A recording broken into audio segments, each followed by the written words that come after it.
betting on the U.S. dollar because he believes it's about to tank. Wall Street is increasingly upping their interest in what they call tail risk. Basically, what tail risk is funds that are being set up by PIMCO, Deutsche Bank now, and other Wall Street firms.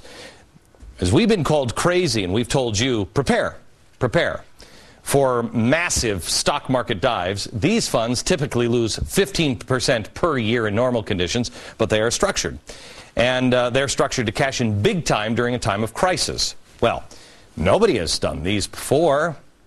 People are now saying, I don't think this is good. Something's going on. What else can I do with my money? And now people are lining up to lose 15% because they think massive trouble is ahead.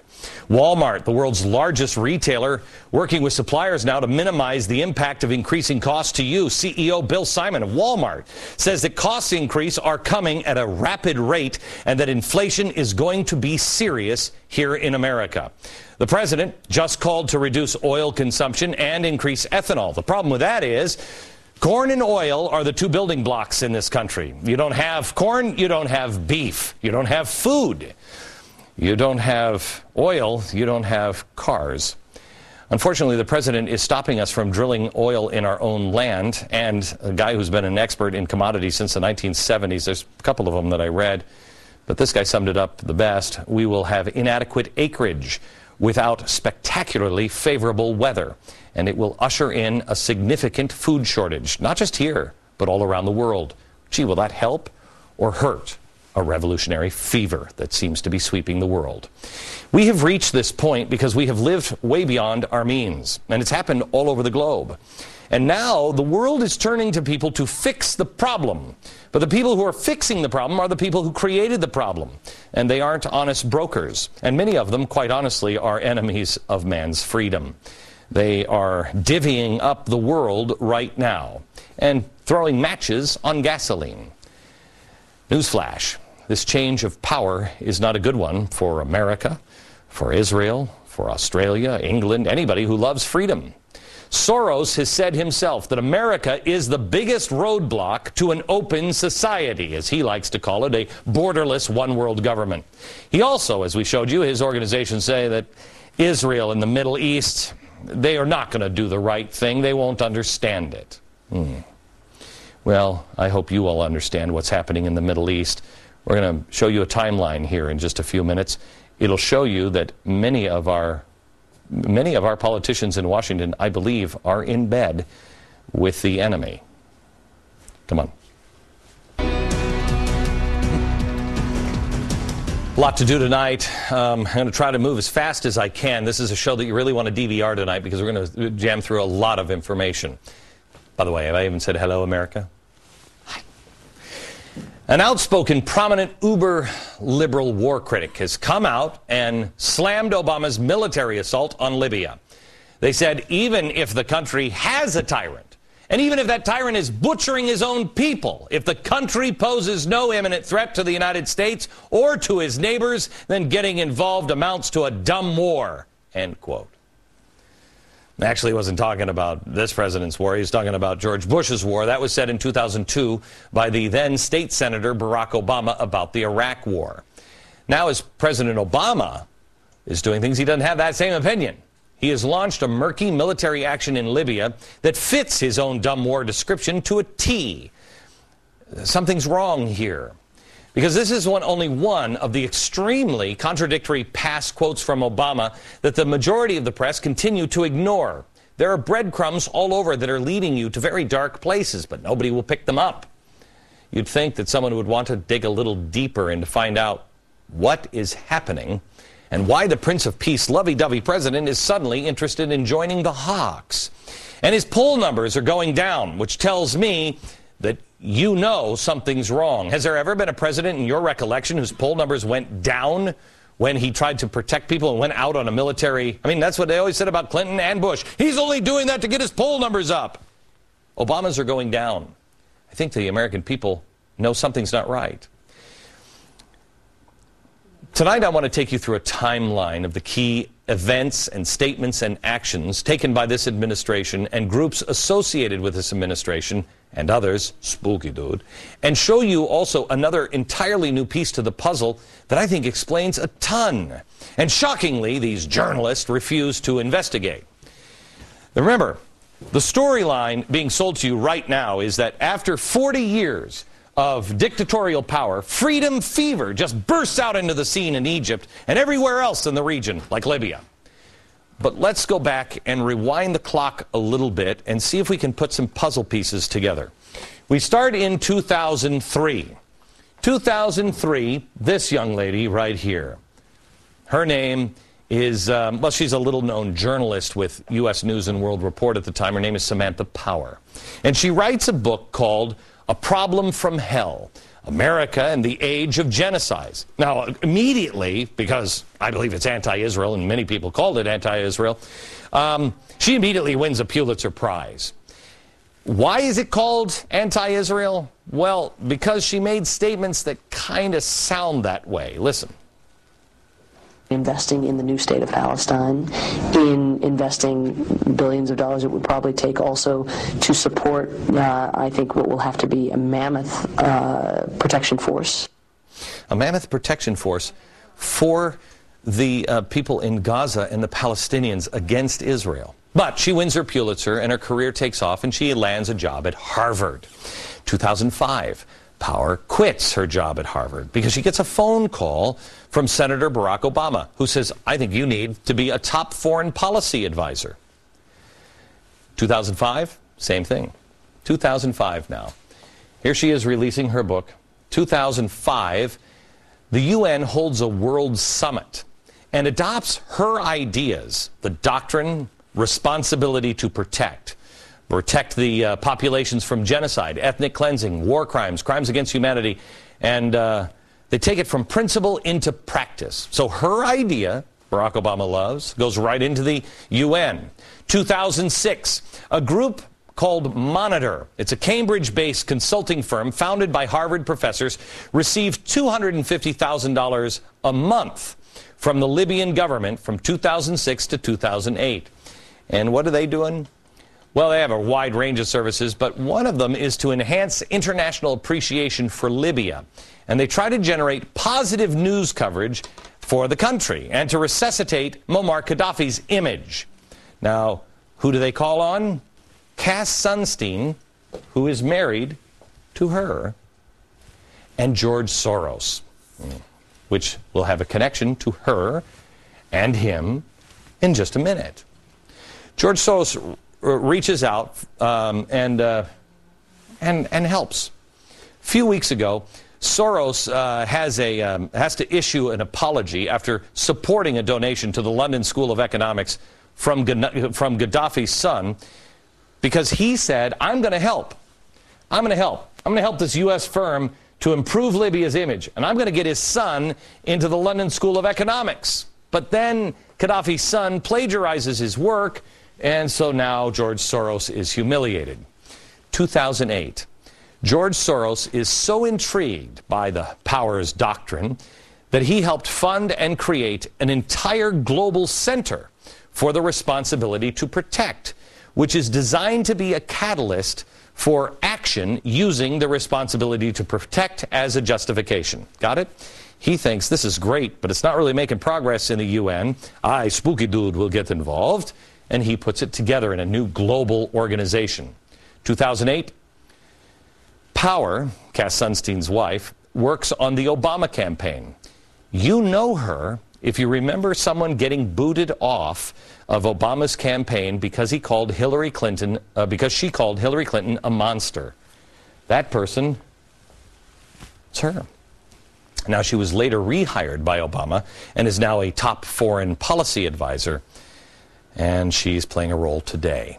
2008, candidate Obama visits Israel. But it doesn't take long after he leaves Israel before winning the election, and then the attacks on the Israeli settlements and on Israel begin, and they are unrelenting. They just go one after another after another.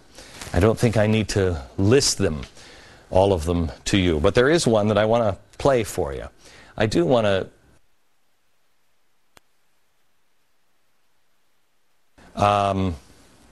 beyond President Obama telling the UN that he doesn't accept the legitimacy of the settlements. It's the statement that comes one after another from members of his own administration. They openly deliver blatantly insensitive and highly out-of-line anti-Semitic comments like this one. Here you're going to see somebody using the Arabic term for Jerusalem, which kind of means to the Arab world that Jerusalem doesn't exist. Here he is. In all my travels, the city I have come to love most is Al-Quds, Jerusalem. Okay. Al-Quds.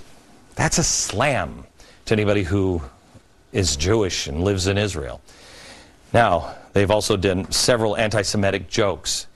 A lot of them over and over again that seemed out of place, and no one reports on it. Then 2009, Richard Falk. He's a top official to the UN. He tries to use the Responsibility to Protect Act as a doctrine against Israel for war crimes. Now, the Responsibility to Protect doctrine was successfully used for Libya. Falk has once again called for it to be used against Israel. But we've got it now in the UN. We have George Soros, and now the United States has endorsed it, and that's what we went in to use with Libya. Now, who is Richard Falk? Well, here's a guy who supported the Ayatollah Khomeini's 1979 revolution in Iran. He was then a professor at Princeton University until 2001. And in 2003, he took part in the Socialist Scholars Conference. 2008, he was appointed to the Human Rights Council by the United Nations. He also proposed the creation of a global people's assembly, his answer for the rise of American fascism. Now, we go back to 2009. Here we are. 2009, here is Falk. Obama is inaugurated, and then he meets with the Muslim Brotherhood, during which the Brotherhood promises to support democracy and the war on terror. November 2010. While everybody was watching the midterm elections just this last fall, the Obama administration was focused on something else. They conducted an in-depth review of its policy on democracy and the Middle East, and the Egyptian democracy issue in particular. Now, no one attending the meeting would discuss any of the details, but the bipartisan groups attending the meetings, they're these groups. And they're almost all Soros groups, entirely George Soros-funded groups. Back to Samantha Power, because she was in attendance with the George Soros groups, where they're meeting about democracy last November in Egypt. And Samantha is being described now as the foremost voice on human rights. She has the president's ear and his trust. And the fact that Obama went into Libya using the Responsibility to Protect mantra, despite his obvious past statements calling that dumb, Power calls this a personal triumph. She is the advisor.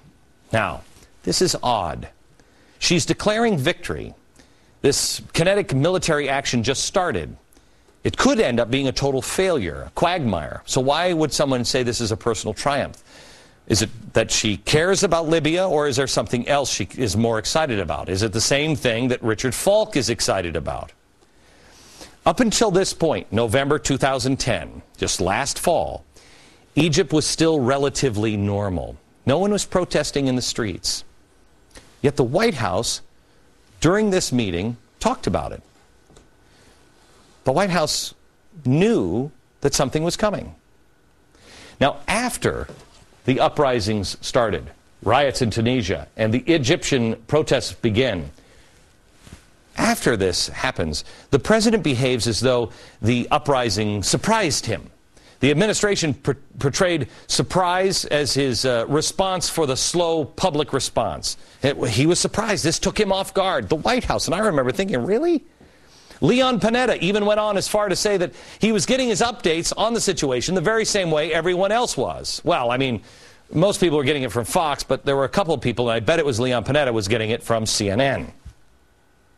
I got the same information you did, that there is a strong likelihood that Mubarak may step down this evening, which would be significant. All right. So they were getting their updates. It was moving so fast they didn't know what was going on, and they were caught off guard. Well, that's not possible, because the president's own staff were publicly stating in the stability here at this time period that the stability in Egypt was an illusion. Quote, stability in Egypt is an illusion, and we have to get on the right side of this thing. Well, how did all of the George Soros people know that stability in November was an illusion? Here is the missing piece of the puzzle. This. You probably haven't heard about this. Gas. Butane. In Egypt, butane is used for everything. Cooking, heating. Without it, you're Amish. You have to have it. So let's go way back to December 2009. We find a little bit of information from WikiLeaks, a cable from WikiLeaks from the embassy in Cairo, stating that in January 2011, the Egyptian government will give out butane ration cards. I want to show you just a piece of the cable here. The current proposal, though still in discussion phase, would be to convert the butane subsidy to a paper voucher system. They described them as smart cards, but they knew the risks. They knew the risks. Could they take on such an entrenched subsidy during a political season and not anger the people? But if they didn't, the subsidy would become so unsustainable that drastic action would be forced to happen, and they'd anger the people. So lose-lose. It was reported on in August 2010 in the Egyptian papers. Egypt's Minister of Social Solidarity said that the butane gas canisters will be sold to the public via coupons starting in January, according to the minister. The coupon system would be facilitated by the use of a new electronic ration card to ensure that subsidized commodities would not be hoarded for the resale on the black market. This really wasn't a popular idea. We have found that the people are not enthusiastic about the idea of switching from in-kind to cash subsidies because there is a long culture of mistrust between the citizens and the government, one that goes both ways, says the director of the Social Contract Center. So, when they said that it was an illusion, the Soros people knew something you didn't know. Soaring food prices, low wages led also to the deadly Egyptian riots in April 2008. The Egyptian government was forced to extend a ration card system to provide more than 70% of Egypt's population with subsidized food. Now, because of promises to lower energy use, they had to do it here. Oh, why did they promise to lower energy use? The Kyoto Protocol. Egypt was going to try this system that caused riots in 2008, now with energy, because of the Kyoto Protocol. So now we have the left helping Egypt with subsidies if they just stop using so much of this, and it causes tension. In October 2010, Egypt's finance minister said that come the new year, canisters of butane cooking gas will be issued based on a coupon system. Late December, Egypt said they would push the ration card system for butane back until the end of February, but the people knew it was coming. They already had riots over food rationing cards. Everything had been ratcheted up. Now, with all of this information, knowing about all of this, is it even conceivable that the uprisings in Egypt were a surprise to the Obama administration? Is it conceivable at all? You're going to have to decide. Back in a minute.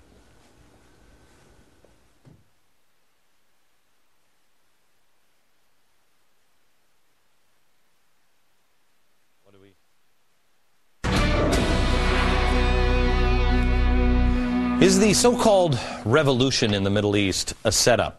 And if so, who is involved and what's really going on? This is really becoming too big of a problem for the world, and nobody seems to be looking at the bigger picture. Let me take you and shift for just a second. I want to take you to Jordan, because there's something that has been found from very early Christian period that is amazing. Something that says, walk uprightly. Walk uprightly. Boy, that seems almost like what we've been saying here is the solution. The E4 project. Basically, it is walk uprightly. And it is sending a message, I think, this little book, on ways that could be the only way we could survive what is coming. Inflation, revolution, possibly a caliphate. It is a collection of 70 tiny little books. They're lead pages bound with wire. They could unlock some of the secrets of the earliest days of Christianity. They were found in a cave in a remote part of Jordan, to which Christian refugees are known to have fled after the fall of Jerusalem in 70 A.D.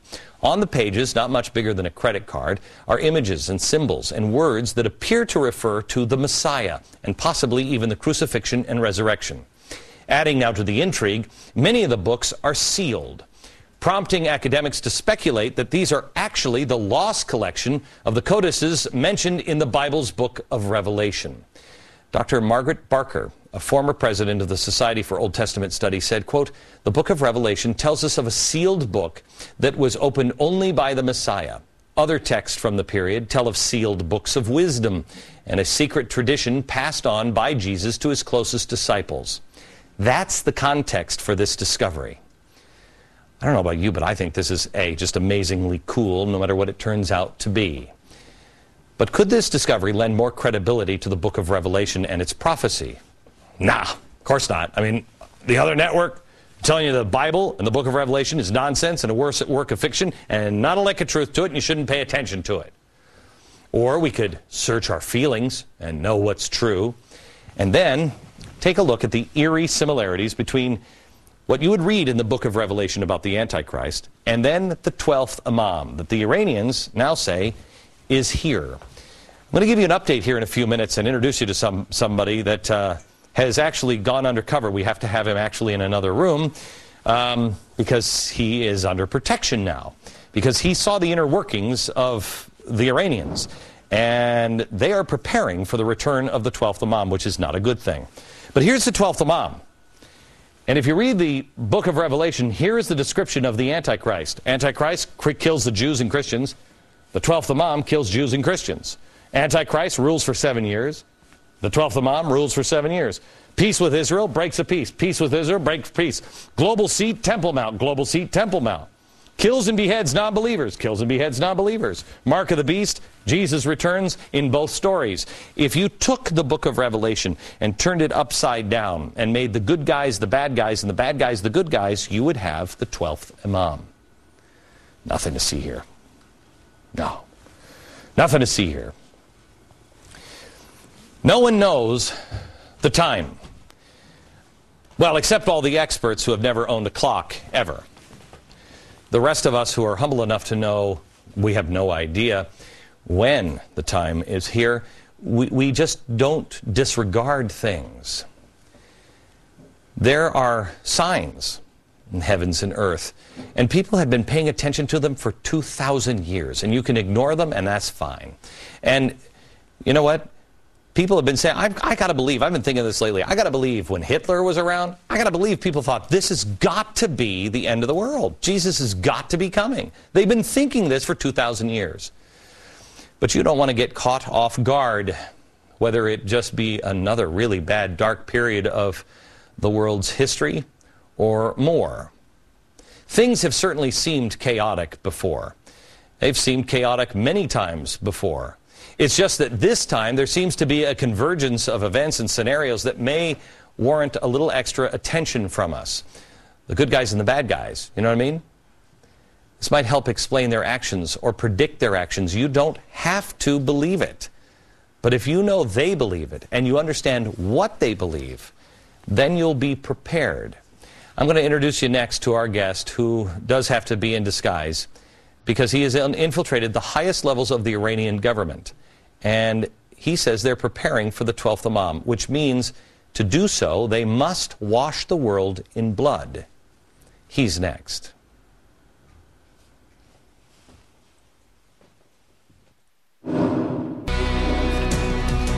While the media was celebrating the wonderful democratic revolution by the youths of Egypt, I said, wait, could we just be careful here? We don't know who these people are. It never ends with the people it starts in revolution.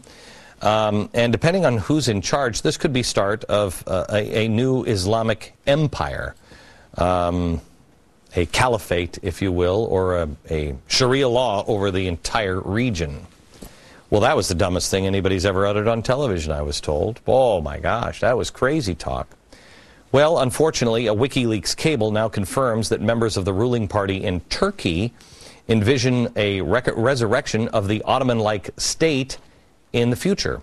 And having a more broad and regional influence, the Muslim Brotherhood in Egypt says they want an Islamic regime across the entire Middle East. Turkey said earlier this week that now they want to have peace with Iran. This strikes me as dangerous because if you want to have peace in the Islamic world, you are ushering in the Mahdi or the 12th Imam, and peace comes at a very high price. Egypt says they want to turn over a new leaf also with Iran. Iran seems to be cobbling together the power in the Middle East, and Ahmadinejad knows the 12th Imam. And what he has to do is destroy Israel and then America. I want to introduce you to a gentleman that I think is pretty darn brave. He is Reza Khalili. That is a pseudonym. He is a former Iranian Revolutionary Guard member who worked undercover as a CIA agent. He is also author of a book, A Time to Betray. He shared a video with CBN News, and we had to hide his face and his voice for his own safety. We also have with us Eric Stakelbeck. He is from CBN, and he's the host of Stakelbeck on Terror on CBN News. He broke the story about the 12th Imam video, and we will go to him in just a second. First, from an undisclosed location, I want to go to Reza. Reza, tell me, when you went undercover and you started hearing about the 12th Imam and everything else, you actually heard plans for the destruction of Israel and the West and the return of the 12th Imam. Yes. First of all, thank you so much for having me. It's a great pleasure to be on your program. Ever since I started to spy on the Islamic government, I reported on their activities, their terrorist expansion, their collaboration with all the terrorist groups around the world, and their intention to ultimately destroy Israel, because that's a key element. It's a mandate but by century-old hadiths to take place so the Mahdi would return. So I would state here that they are committed to this ideology, and just because many in the West cannot understand it, it doesn't mean that it's real. And these are the same people who are pursuing the nuclear bomb. And I assure you that they intend to attack Israel, destroy Israel, and they're looking for the glorification of Allah worldwide. And this documentary is the blueprint of their ideology. And they had no intention for this to go public. I was alerted by my contacts in the Revolutionary Guard several months ago that the project was approved by the Iranian President Mahmoud Ahmadinejad and Iranian Supreme Leader Ali Khamenei, produced by the Basij militias to be distributed throughout the Middle East, incite more uprising, overthrow US-backed governments, call for unification of Arabs, promising the destruction of Israel is imminent, and therefore the imminent coming of Imam Mahdi. Now this is all because we have an administration that is inept, weak, and confused, and they can sense this, and they've become emboldened and excited by the events in the Middle East. All right. Let me go to Eric, because what he brought out was this videotape. Explain what this videotape is. Glenn, basically what this video does is it gives us a window into the mind of the Iranian regime, the twisted mind of the Iranian regime. It was made in conjunction with the office of Mahmoud Ahmadinejad himself. Okay. This tape has the stamp of the Iranian regime. Okay. And what it does is it takes us through the uprisings in the Middle East. Egypt, Yemen, Saudi Arabia. All of these are seen as divine signals from Allah by the Iranian regime that the end is near. And the Iranian regime identifies itself in this video as, quote, the great power from the East, as foretold in Islamic scriptures that will usher in the return of the Mahdi. And Glenn, an important point here, this video identifies Mahmoud Ahmadinejad as, quote, the commander-in-chief who will lead the armies of Islam to victory and conquer Jerusalem before the Mahdi returns. Jerusalem must be conquered in Islamic hands before the Mahdi emerges. All right. Now, America, the reason why I'm taking you through this is I think, I mean, for instance, George Soros is an atheist. That's fine. I have friends that are atheists, and that's totally fine. But if you're an atheist, you don't understand the mind of someone who is deeply religious. And many of the left who are atheists, they consider Christians as dangerous as those who are killing homosexuals and anybody who breaks Sharia law. They put them in the same category. And yet, for some reason, they seem to dismiss Mahmoud Ahmadinejad. Now, that's crazy. He would never believe that. Well, he does. He does. And the reason why I show you this is I think that there is a possibility that those on the left here in America are using people they think are just ridiculous and to create the instability to change the world. But they are playing with people who they don't understand at all. Eric, do you agree with this or not? Absolutely. Look, Glenn, at the end of the day, the left and radical Islam are very strange bedfellows on the surface, but they share a common goal. And that goal is the overthrow, the destruction of Western Judeo-Christian civilization. So the left will get in bed with jihadists who stone homosexuals because basically the jihadists are not Western. Right. They're not Christian. They're not Judeo-Christian. Reza, when we come back, I want to pick it up with this, because I really believe that people who are on the left think that, oh, well, you know, we can control these people later, and they'll work with us. They're working with us now. And I want you to address the mindset of the people like Ahmadinejad and those who really believe in around Osama bin Laden, around Mahmoud Ahmadinejad, those in the Muslim Brotherhood who really truly believe this. What the mindset is that the left should expect once they get their wish, and revolution is global. Back in just a second.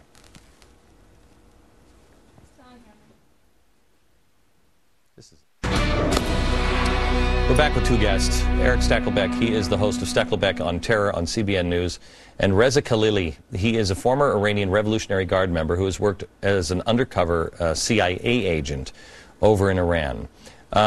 Reza, which is not your real name, I want to ask you where we left off. The workers of the world people have been planning this and plotting this, and even the open society people, George Soros, he has been planning these kinds of things for a long time. And I think they are actually thinking, in their arrogance, you know what, we'll work with these people, and they, you know, we'll help them, and they'll help us, and yada, yada, yada. But workers of the world uniting over jobs does not beat believers of the world uniting for God with a machete. Do they, Reza? No, they don't. They don't understand this ideology, and it's quite dangerous. And first of all, we've got to differentiate between the Iranian people and the radical Islamists ruling them. Right, right. Iranian people have been aspiring for freedom and democracy, and every time they've come out, they've been betrayed by the West. I mean, recently, the 2009 uprising, it was close to overthrowing this government, but President Obama chose to appease Ahmadinejad and Khamenei, thinking that he could negotiate with them, and the government suppressed the people. But those radicals ruling Iran are committed to Islam, are committed to Allah, and they take it literally from the Quran, which demands kill all infidels until such time there are no more, and all are believers of Allah. Have you ever, do you know of a time before in Iran that the ruler was telling everybody, I have been appointed by the 12th Imam to usher in his return? Well, you see, I have described it clearly in my book. These people, Ayatollah Khamenei, Even Ayatollah Khomeini, the founder of the Islamic Revolution, before the revolution he stated he had 3 goals for Iran. One was to overthrow the Shah, the other was to establish an Islamic state, and third was to pass the flag of Islam to the last Messiah. It has been their intention, they have acted upon it, and we have failed to understand this. Okay, when we come back, just some of the parallels and what it means and why people need to pay attention to this, even if you're not a believer, even if you're an atheist, why you need to understand what's happening in the Middle East. Back in a minute.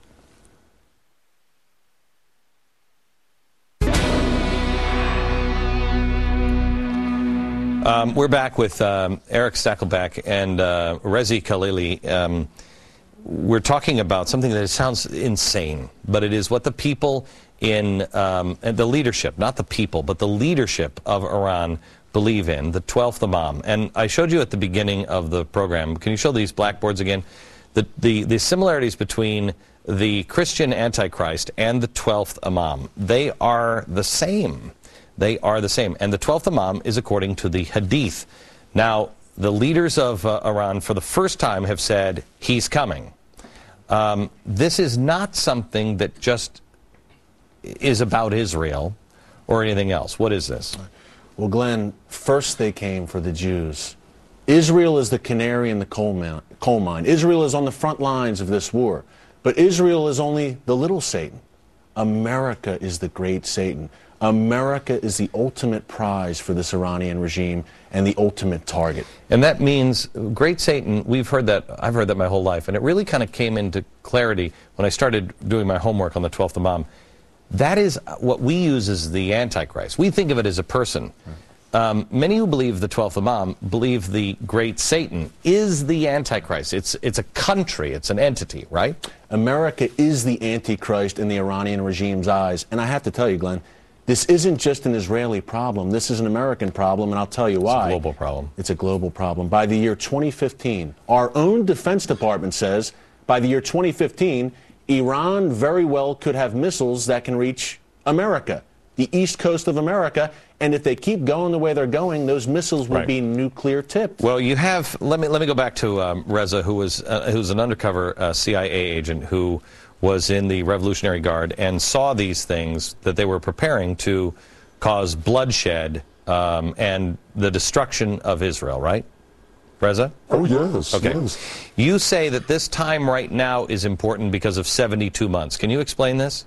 Yes. The Hadith says that 72 months prior to the reappearance of Imam Mahdi, this mythical figure, Shuaib ibn Saleh, takes power. And they say this mythical figure is Ahmadinejad. So Ahmadinejad has been in office for over 5 years. That gives us a year timeline. They're clearly telling us that within a year, they're going to create the circumstances needed for the Imam Mahdi to come. And you've got to understand this. They've got over 1,000 ballistic missiles right now. Okay, this is what you have to understand, America, that these people are serious. Even if you don't believe it, they do. They do. Back in just a second. Tomorrow we go into Sharia law and Sharia banking here in America. Some stuff you didn't know was going on, what we're financing ourselves as a country and taxpayers. There's some spooky stuff going on in the world, but I go back to that little book that was found in Jordan. Just the advice, walk uprightly. We'll see you tomorrow night from New York. Good night, America.